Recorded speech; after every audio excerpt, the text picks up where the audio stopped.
Assalamualaikum warahmatullahi wabarakatuh. Selamat datang di channel Dunia Mualaf, menampilkan seputar kisah mualaf dunia.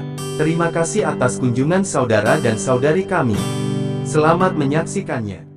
Meski belum syahadat, mualaf Madinah Su menangis baca Al-Quran. Seperti umumnya orang Korea Selatan, pada mulanya Madinah Su tidak begitu mengacuhkan Islam. Agama ini tampak begitu jauh dan bahkan cenderung identik dengan Arab atau Asia Barat Timur Tengah. Namun, akhirnya perempuan yang lahir di Incheon itu tidak hanya mengenal, tetapi juga memeluk Islam hingga saat ini.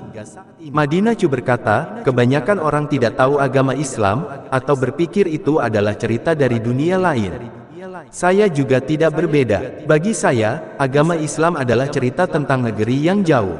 Tapi sekarang saya masuk Islam, dan saya kagum dan bahagia hidup sebagai seorang muslimah, ujar dia kepada Republika.co.id beberapa waktu lalu. Madinah adalah seorang pekerja kantoran biasa, dan dia suka bepergian ke luar negeri. Kisahnya tertarik menjadi muslimah berawal dari keakrabannya dengan muslim di dunia maya 1,5 tahun lalu. Satu ketika dia tiba-tiba mendapat ide untuk pergi dan tinggal di luar negeri. Ada kerinduan akan kehidupan asing saat itu. Berpikir tentang apa yang harus dilakukan di negara asing, dan memutuskan untuk mempersiapkan diri sebagai kualifikasi guru bahasa Korea. Madinah lantas mengambil ujian kualifikasi guru bahasa Korea. Setelah berhasil lulus, perempuan ini tidak langsung mendaftar pada platform kursus bahasa asing itu. Alih-alih demikian, ia membuka kelas gratis melalui akun media sosialnya. Dan, ternyata cukup banyak peminatnya. Tidak sedikit peserta kelasnya yang berasal dari negara-negara Asia Tenggara, termasuk Indonesia dan Malaysia. Barangkali, menurut dugaannya, hal itu seturut dengan maraknya gelombang K-pop yang merambah hingga region tersebut. Siapa sangka, inilah awal mulanya Madinah berjumpa dengan komunitas muslim. Beberapa orang yang menghadiri kelas jarak jauh adalah muslim. Beberapa di antara mereka merupakan perempuan yang mengenakan hijab.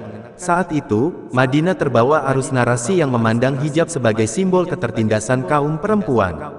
Dia tidak memahami, mengapa ada wanita yang rela menjadikan dirinya sebagai objek penindasan. Kalau mengenang momen itu, ia merasa dirinya seperti halnya orang-orang Korea Selatan yang belum mengenal lebih dekat ajaran Islam. Dulu saya pikir mereka memakai jilbab dengan mencuci otak, atau memaksa. Dan ketika saya dekat dengan mereka, saya dengan hati-hati meminta pendapat tentang hijab. Dan mereka menjawab bahwa mereka menyukai hijab dan mengenakannya sendiri. Saya pun terkejut dengan jawaban mereka, ujar dia. Setelah menghabiskan lebih banyak waktu dengan mereka, pandangan Madinah berubah. Ternyata mereka memiliki sikap yang baik termasuk kepadanya. Bahkan jika dia melakukan sesuatu yang salah atau melanggar janji, mereka tidak pernah marah dan tetap bersikap ramah. Itu juga merupakan pengalaman yang luar biasa sebagai orang Korea. Karena orang Korea sopan, tapi mereka agak berhati dingin. Secara khusus, orang Korea cenderung sedikit acuh tak acuh satu sama lain, tanpa memberikan kebaikan tanpa alasan kepada orang lain yang tidak kita kenal dengan baik. Kebaikan dan keramahan muslim yang tanpa alasan itu membuatnya kagum. Sejak saat itu Madinah tertarik pada muslim. Dia pun mulai ragu dengan pola pikirnya selama ini, berpikir tentang Islam dan muslim itu benar atau prasangka sederhana yang dibuat oleh media. Namun, tidak mudah mendapatkan informasi tentang Islam di Korea. Ada banyak komentar buruk yang tidak berdasar tentang Islam di internet, dan berita di televisi hanya berbicara tentang terorisme.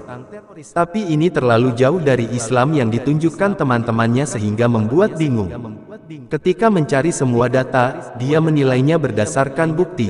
Madinah kemudian memutuskan untuk membaca Al-Quran yang diterjemahkan ke dalam bahasa Korea, untuk benar-benar mengetahui apakah ada hal-hal buruk atau baik di sana. Al-Quran adalah inspirasi besar baginya. Ada kalanya saya menangis tanpa alasan saat membaca Al-Quran, tutur dia. Madinah memang percaya pada satu Tuhan sejak masih muda, tapi dia tidak punya agama. Tidak aneh, karena kebanyakan orang Korea tidak beragama, dan sebagian besar orang yang beragama adalah Kristen. Dan secara pribadi, Madinah tidak suka orang yang religius, namun bukan berarti tidak suka dengan agama tertentu. Dalam pikiran saya orang yang religius tidak begitu cantik. Setidaknya seperti itu di Korea. Mereka tampak cemburu satu sama lain dan dipenuhi dengan kebencian. Inilah mengapa saya tidak memiliki agama dan saya tidak menyukai orang yang beragama, jelas dia. Kembali berbicara tentang mempelajari Islam, dia membaca Al-Quran dan berpikir, bukankah Islam itu kebenaran, dan bukankah agama yang selama ini yang saya cari? Kemudian dia melanjutkan belajar Islam, dan belajar apa yang harus dilakukan dan apa yang tidak boleh dilakukan. Dan Madinah mulai berpikir untuk memeluk Islam. Tapi saya tidak bisa pindah agama dan hanya ragu-ragu. Karena hidup sebagai Muslim di Korea tidak ada harapan. Saya takut bagaimana hubungan saya dengan orang tua akan berubah, dan saya terus memikirkan kesulitan dalam kehidupan perusahaan. Di tengah keraguan, saya dipertemukan dengan seseorang yang membimbingnya, dan kini menjadi suami saya, ujar dia. Dia bersyahadat awal 2020, sejak bersyahadat pun Madinah memutuskan untuk langsung berhijab. Dan beberapa bulan setelah memeluk Islam mereka pun menikah.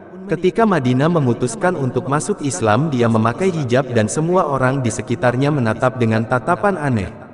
Orang tuanya tahu bahwa Islam adalah agama yang baik, tetapi mereka khawatir untuk memiliki agama yang sulit untuk hidup di Korea. Demikianlah yang dapat kami sampaikan, semoga bermanfaat hendaknya. Jangan lupa subscribe, like, share dan komen di Dunia Mualaf. Wassalamualaikum warahmatullahi wabarakatuh.